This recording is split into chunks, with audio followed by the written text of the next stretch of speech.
Conexão São Paulo, com a jornalista Eliane Cortibasso. Comportamento, saúde, cultura e atualidades. A cada programa, uma nova história para você. Todos os sábados pela Rádio Difusora 100.9 FM e Verdes Lagos 89.3 FM.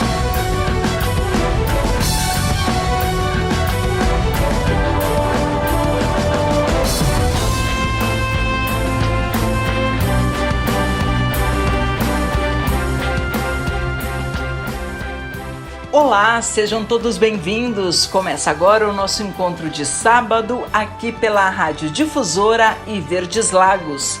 Eu, Eliane Cortibasso, estarei com você agora no Conexão São Paulo. Hoje, dia 25 de setembro, é o Dia Nacional do Rádio, o dia de quem está todos os dias na sua companhia. O rádio foi o primeiro grande veículo de comunicação de massa. No Brasil, a primeira transmissão radiofônica oficial aconteceu no dia 7 de setembro de 1922, nas comemorações do centenário da independência. Mas hoje é uma data especial em que celebramos o nascimento daquele que é considerado o pai do rádio no Brasil, Roquete Pinto. O antropólogo que esteve na inauguração do rádio e que em 1923 fundou a Rádio Sociedade do Rio de Janeiro. Mas quem vai ajudar a contar essa história hoje é o professor e pesquisador em comunicação Elmo Frankfort. Ele que é responsável pelo projeto 100 anos do rádio no Brasil, pela Associação Brasileira de Emissoras de Rádio e Televisão, a nossa ABERT, que está desenvolvendo o projeto Memória ABERT. Elmo também é diretor do Museu da TV, Rádio e Cinema no Brasil.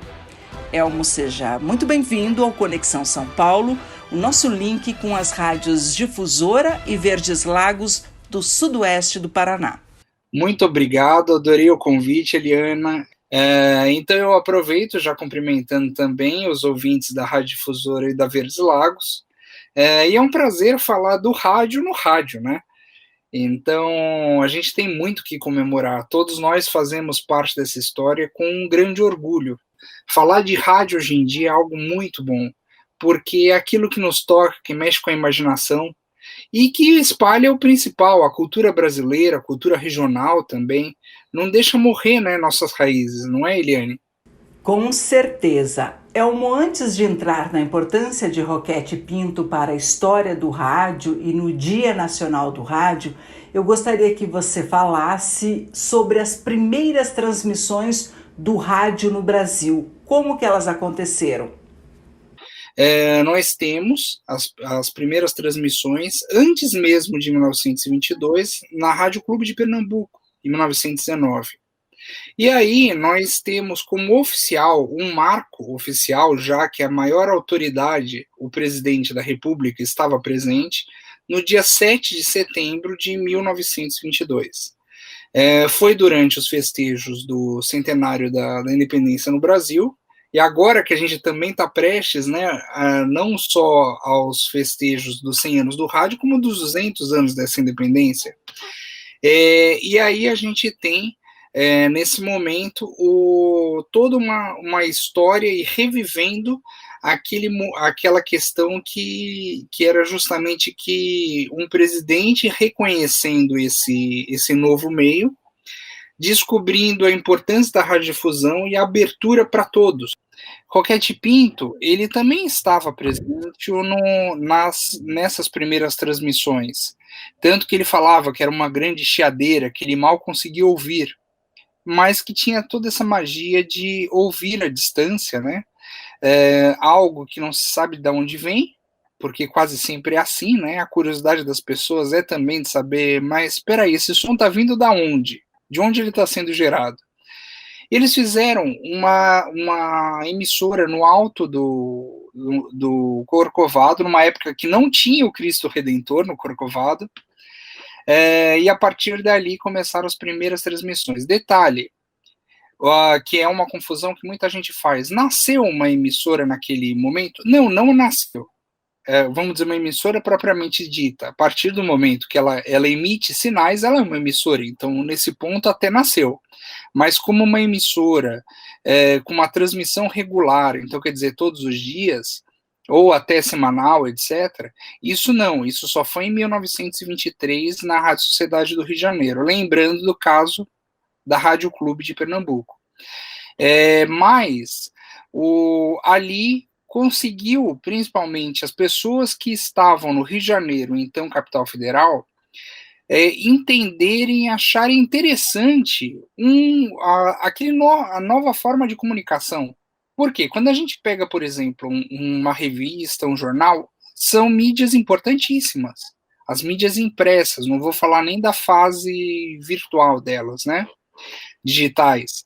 Mas aí a gente, quando ouve o rádio ou depois vê a televisão com a imagem complementando, apesar que hoje em dia tem muita emissora de rádio já com imagem, né? Mas quando a gente ouve, é diferente. Por quê? Porque não é apenas uma notícia sendo dada, você tem uma emoção por trás. Você ouve aquela voz e ela toca você de alguma forma. Então, quando o Roquete Pinto começa em 1923 a Rádio Sociedade do Rio de Janeiro, numa época que as rádios elas começam a ser pequenas sociedades ou clubes, por isso, Rádio Sociedade do Rio de Janeiro, o que a gente percebe é o seguinte, passa-se a ter uma programação, uma coisa regular, onde existe uma preocupação além apenas da questão tecnológica. A data de hoje, 25 de setembro, é uma homenagem ao nascimento de Roquete Pinto. Eu gostaria que você contextualizasse a importância do antropólogo Roquete Pinto para a história da comunicação no Brasil. Roquete Pinto, é sempre importante nós lembrarmos dele, não apenas pelas transmissões da Rádio Sociedade do Rio de Janeiro, mas por tudo que ele fez. Liane, não sei se você sabe, eu até acredito que sim, ele, além de também contribuir com a rádio educativa, de fazer educação pelo rádio, ter essa questão de você educar e entreter ao mesmo tempo, ele também foi um dos pioneiros da televisão experimental. Além de outras coisas, antropólogo, cientista, etc. Roquete Pinto era um grande nome e um grande homem, né, uma grande pessoa. Ele, quando a gente fala, por exemplo, do Rondon, justamente desbravando o Brasil e pegando todos os dados das tribos, entendendo o que existia nesse grande Brasil e de uma forma mais respeitosa, porque se nós pensarmos do ponto de vista dos bandeirantes, foi algo desenfreado sem respeito ao índio. Muitos foram ou mortos ou escravizados. E no caso de Rondon, não, existia um respeito. Claro, ele encontrou grandes desafios, mas tinha uma preocupação também de preservar. Então, quando Rondon fez os estudos, e Roquete Pinto estava junto com ele, nós aprendemos muito, principalmente sobre a região norte. Então, foi desbravando, mas com respeito. E imaginar que é uma pessoa que se preocupava com o povo. Roquete Pinto, ele inclusive, ele pediu que a emissora dele fosse doada depois, quando ele resolveu se desfazer da emissora, para o governo, para se transformar na Rádio MEC, a rádio do Ministério na época, Educação e Cultura, hoje Ministério da Educação. Então, a gente vê que é uma pessoa que realmente batalhou pelo conteúdo radiofônico, pelo conteúdo de radiodifusão. E nós não podemos esquecer isso. Então, o dia 25 de setembro é uma data que a gente precisa comemorar muito, porque Roquete Pinto será sempre um exemplo para nós. Agora é hora de contextualizar como é que era a programação nos primeiros anos, como é que era o rádio, como é que era essa experiência nos primeiros anos do rádio. Vamos dizer, eram programações mais conceituais. Por quê? porque a gente tem que pensar numa coisa que não, eu acredito que não seja todo ouvinte que sabe, talvez os mais velhos. E olha os mais velhos, porque até os mais velhos em 100 anos são novinhos. Então, nós lembrarmos que o rádio não tinha alto-falantes no início. A primeira rádio a ter alto-falante foi a Rádio Record de São Paulo, e que foi um grande passo na época. Antes disso, nós tivemos rádio de galena, onde se usava fone de ouvido. Eu até conheço uma história, um dos livros que eu escrevi foi sobre a família Gabus Mendes. E um dos pioneiros foi Otávio Gabus Mendes, que é o pai do Cassiano Gabus Mendes e avô do Cássio e do Tato Gabus Mendes, dos atores. E o Otávio contava uma história que é fascinante. Ele também pioneiro do cinema mudo brasileiro, né, junto com Humberto Mauro. Ele contava uma coisa que, primeiro, da mesma forma como o Raquete Pinto falou, né, era um som horrível. Mas que as pessoas ficavam fascinadas por aquele som que vinha de algum lugar e apresentava uma programação diferenciada, muitas vezes gratuita, né, que isso é muito importante, a gente salientar tanto do rádio como da televisão aberta, né, e aí ele falou assim, mas faltava ter algo que a gente pudesse trazer a coletividade.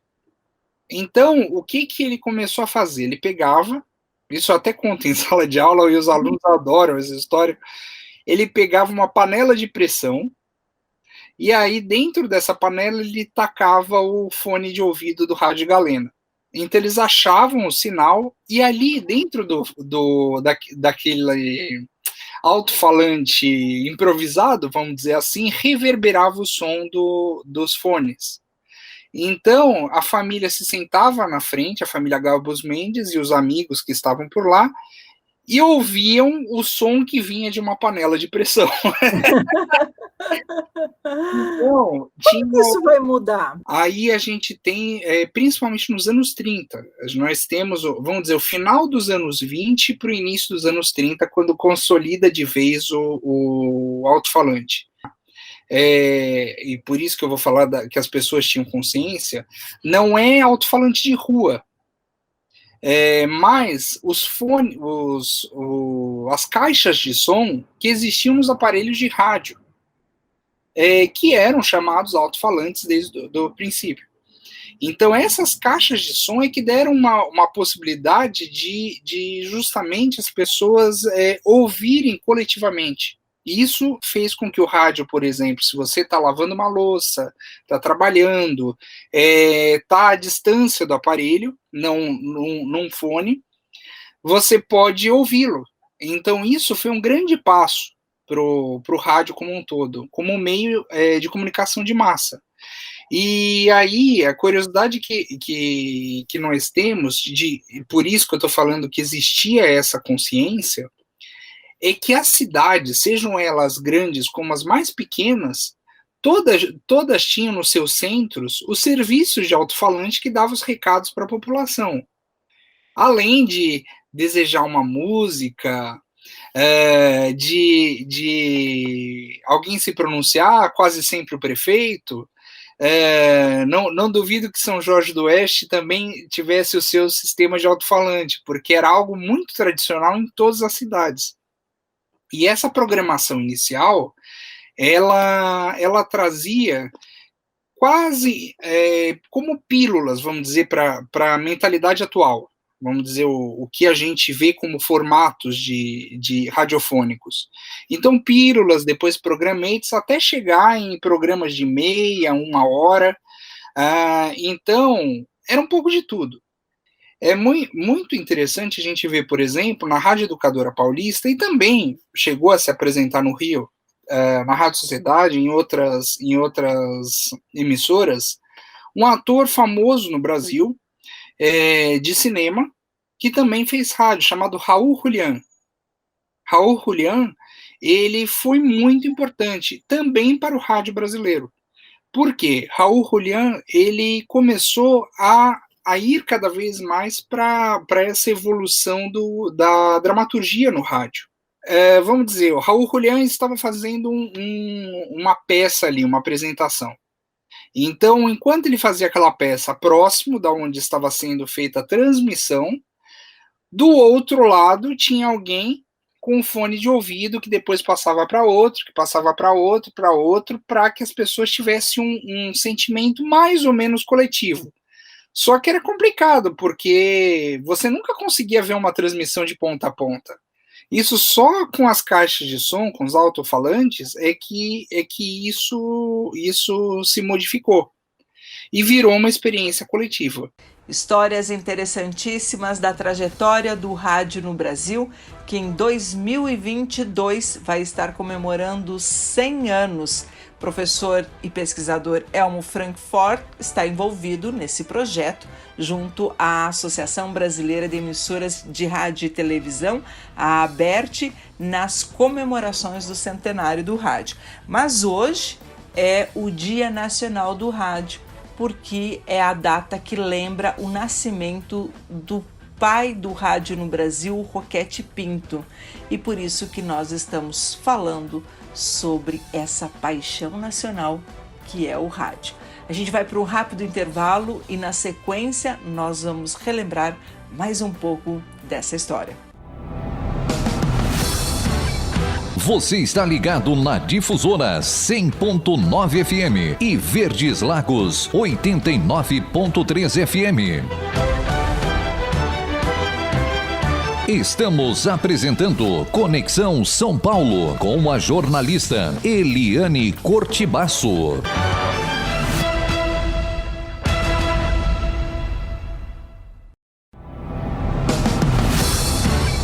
Você está ligado na Difusora 100.9 FM e Verdes Lagos 89.3 FM. Estamos apresentando Conexão São Paulo com a jornalista Eliane Cortibasso.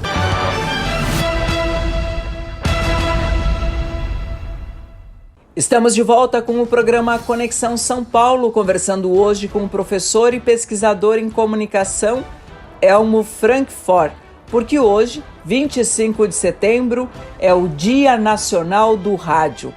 Professor Elmo é diretor do Museu da TV, Rádio e Cinema no Brasil e está envolvido nas comemorações do projeto 100 anos do rádio no Brasil. A data será celebrada em 2022, mas as comemorações já começaram. No primeiro bloco, falamos das primeiras transmissões e da importância do pai do rádio, Roquete Pinto. Agora vamos para as curiosidades da programação ao longo dos anos.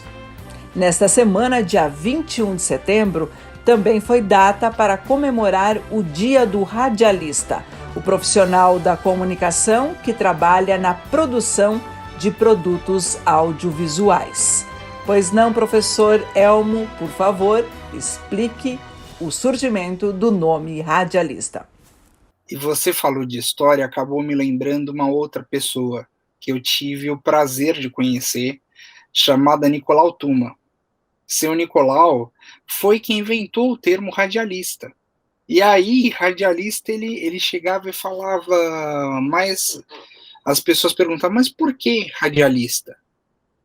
Tem a ver com raio, com rádio, claro, tem a ver com rádio, mas com a radiação, etc. Porque todo mundo, quando vai falar, mas peraí, o que é um radialista? Radialista é o profissional que faz rádio e televisão, em todas as suas funções.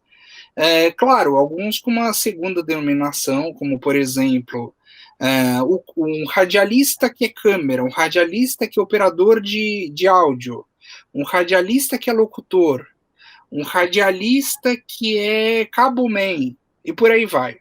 Mas o nome radialista vem de os idealistas do rádio. Ele falou, não quero que seja apenas os istas, como todas as funções, aquele que faz alguma coisa, né, o sufixo, mas que a gente junte o rádio e as ideias, a criatividade. Então, radialista podia ser radianeiro, podia ser qualquer outra coisa, mas ele resolveu que seriam os idealistas do rádio, porque sem criatividade não existe rádio. E aí, seu Nicolau, ou Nicolau Tuma, né, Ele faleceu com quase 100 anos, né? E eu lembro quando você falou de história, que existiu a Revolução Constitucionalista de 32. E o rádio, ele prima muito pelo ao vivo. Você tem o gravado, mas o ao vivo faz com que tenha aquela questão da exclusividade, da primeira vez, do primeiro gosto, a primeira sensação. E eu lembro muito bem dele contando que ele estava indo para a Rádio Record também, como eu até citei agora há pouco, e aí Paulo Machado de Carvalho falou para ele, tá acontecendo aqui fora. Tinha ele, tinha também o César Ladeira, estava acontecendo ali na região da República, da Praça da República em São Paulo, uma manifestação, que depois passa a ser conhecida como MMDC, que é a morte de Martins Miragaia, Drauzio Camargo. E ele viu tudo isso da janela, e eles acabaram locutando, narrando todos esses fatos ali naquele momento. Então, depois, assim como outras rádios, você acabou tendo uma ampliação dessa transmissão, lembrando, por exemplo, do caso de rádios como a Gazeta e Eldorado, que primavam pela música erudita. E aí, uma rádio de primeira classe, vamos dizer assim, como eles chamavam, uma rádio de elite, onde aquilo que a elite podia ter acesso, todos também tinham.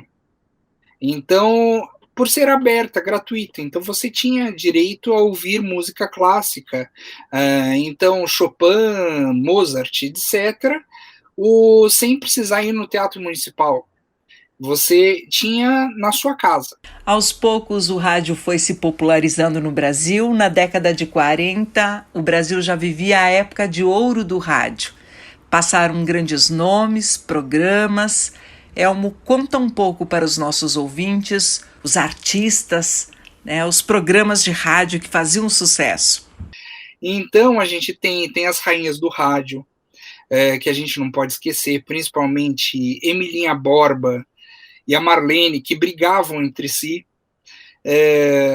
Pelo menos os fã-clubes achavam isso, e elas alimentavam, vamos dizer, essa fama.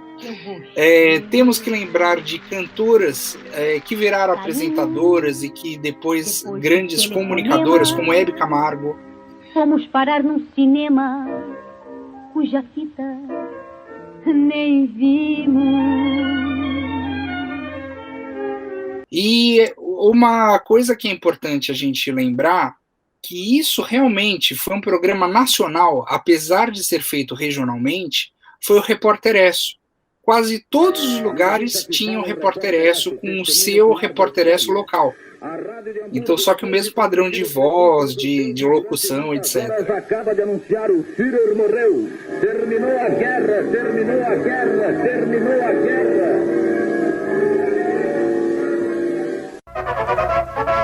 Amigo ouvinte, aqui fala o Repórter Esso, testemunho ocular da história. Atenção, atenção, ouvintes.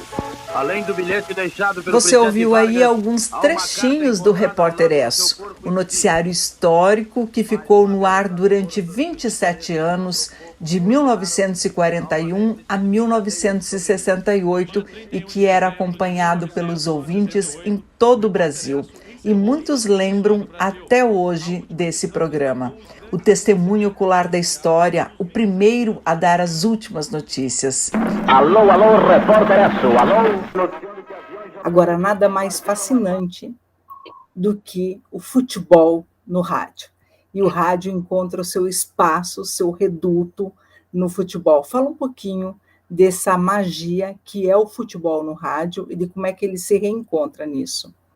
É legal você assistir pela televisão, é legal você ouvir pelo rádio, mas tem uma coisa que só o rádio tem, que é o seguinte: enquanto você está com aquele aparelhinho no seu ouvido, dentro de um estádio, a visão, a exclusividade é sua. Ninguém vai tirar você e não vai ser coletivo, vai ser uma coisa sua. Então, o coletivo vai ser a narração, que tem aquela emoção, aquela eloquência, que até voltando a Nicolau Tuma, o speaker metralhadora, né, que ele foi quem inventou também a locução esportiva, de falar o maior número de palavras em menor tempo. Então, a gente tem que ter isso.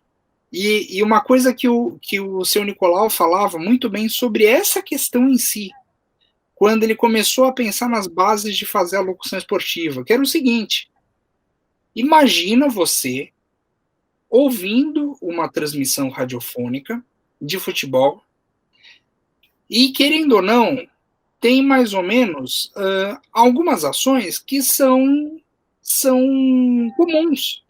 Então, vai ver a monotonia. Então ele falou o seguinte, que na época que ele começou a criar isso, na Rádio Educadora Paulista, ele precisava criar algo que trouxesse aquela emoção como se você estivesse no campo. E não na função de estar acompanhando o jogador, mas sendo jogador. Então, a questão de você chegar e simplesmente ver a bola correndo e aquela emoção de... Parece que o locutor até fica suando junto. E respirando, e ofegando. Não, porque passar na primeira, que passa na segunda... É gol! Gente, é a mesma coisa de chegar e falar. Porque o jogador passou agora a bola para o seguinte. E aí Beltrano passou para o Cicano. E aí, de repente, fala no meio disso que a bola foi chutada para o alto. Não, você chegar e falar assim: e aquela bola que rodopia no ar, como se fosse um fogo, aí vai para o pé do jogador. Gente, é outra coisa. Você mexe com a imaginação e, ao mesmo tempo, você cria como se fosse uma para quem está no estádio, uma realidade alternativa. Uma magia que seus olhos estão vendo, mas o seu corpo, o seu coração está sentindo de outra forma. E fez muita tradição, né? As narrações esportivas é uma tradição muito forte no rádio, o jornalismo de serviço, e obviamente, depois da década de 70, as emissoras musicais, né? Sim, e outra coisa interessante, principalmente com a evolução do FM, da qualidade técnica, é a gente perceber as pessoas ouvindo como se tivesse com um disco mais que perfeito. E ouvindo algo inédito, que não é só aquele disco que você comprou, mas os vários discos que tem muitos gravando as suas fitinhas cassete, né, para ouvir a seleção, e fazer os bailinhos de garagem também. Então vai mexendo no imaginário das pessoas, vai trazendo, como eu disse, emoção. Eu trabalhei por 20 anos e hoje eu dirijo o museu que ela coordenava, com a Vida Alves. A Vida Alves foi um grande nome do rádio, como apresentadora, como radioatriz e tal. E eu tenho uma coisa que ela falava para mim, que eu sempre digo para todos, para que nunca esqueçam. Quando você vai fazer um programa, seja de rádio, seja de televisão, ou até uma peça de teatro, um filme, você tem que tocar a pessoa que está do outro lado. Se você não tocou, não funcionou, não deu certo. Por quê? Porque se a pessoa lá, seja um suspiro, seja uma revolta, seja uma transpiração, seja um nervosismo, seja uma calma no momento que você está nervoso, se você transformou através da imaginação a cabeça das pessoas, você atingiu o seu objetivo. Mexa com as pessoas. Isso sim que vai transformar a nossa cultura, o nosso país. Quando falam do quarto poder, é um poder enorme que a comunicação tem. E principalmente o jornalismo, que dá os fatos. Então, quando a gente vai pensar em democracia, a democracia também tem a ver com isso, porque quem faz é todo mundo. Não é um ou outro, não é um partido A, partido B, isso falando da história como um todo. Porque se a gente for falar desde o Marechal Deodoro da Fonseca, ou antes, do Cabral para cá, várias histórias se passaram, vários posicionamentos. E a gente precisa ter aquilo que o Roquete Pinto, lembrando o Dia Nacional do Rádio, ele queria, que era fazer um veículo transformador. Então, que a educação não seja sendo simplesmente pressionada para os professores, a obrigação, mas também para a família, para os veículos de imprensa, no sentido de que todos juntos é que vamos melhorar o país por meio da educação. Não é fácil? Não é. Você sabe muito bem disso. Mas se a gente simplesmente vê um olho brilhando e alguém depois comentando, nossa, eu lembro disso, é porque parte da nossa missão já foi feita. A gente tocou alguém do outro lado. E esse outro lado pode ser justamente você estar na frente da pessoa. O que seria da gente nesse momento de pandemia se não existisse a comunicação? As pessoas estão precisando justamente de uma voz amiga, de um outro lado, de uma pessoa que você, no seu isolamento social, onde muitas vezes mora sozinho, não tem ninguém, você vai ter alguém para te ouvir e que vai falar para você. E o rádio também tem essa função. É muito importante todo esse papel. É mais do que educação, é comunicação. Que bom, né, Elmo, que a gente pôde estar nesta manhã com os nossos ouvintes, nesta manhã do dia 25 de setembro, com os nossos ouvintes, tanto da Verdes Lagos quanto da Difusora, falando de rádio, falando dessa paixão que é o rádio, falando do dia do rádio, das pessoas que fazem o rádio no dia a dia. Eu vou aproveitar, nesse finalzinho de programa, te agradecer por todas essas informações, por esse bate-papo e perguntar o que vem por aí nas comemorações dos 100 anos previsto pelo Memória Aberta. Eventos públicos, eventos nacionais e estaduais. E uma coisa, para quem curte rádio e curte a história do rádio, eu convido vocês, tanto o Instagram como o Facebook e o próprio portal da ABERT, a visitá-los. Por quê? Porque a gente está nesses meios, né, digitais, já toda semana colocando um pouquinho da história do rádio. Então a gente vai aquecendo para uma grande festividade em 2022. Com congressos, com especiais, livros, etc. Então, eu convido vocês a acessarem ABERT, pensa, aberta, como se fosse a palavra aberta sem o A, abert.org.br. Entrando lá, já tem algumas informações, e indo nas redes sociais que estão no topo da página, vocês vão ver também vídeos, fotos, há muitas surpresas que estão vindo por aí.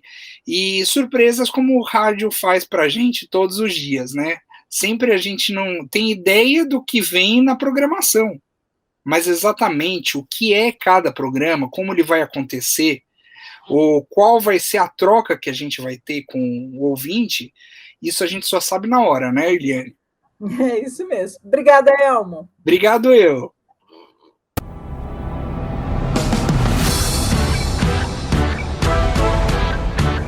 Conexão São Paulo, com a jornalista Eliane Cortibasso. Comportamento, saúde, cultura e atualidades. A cada programa, uma nova história para você. Todos os sábados pela Rádio Difusora 100.9 FM e Verdes Lagos 89.3 FM.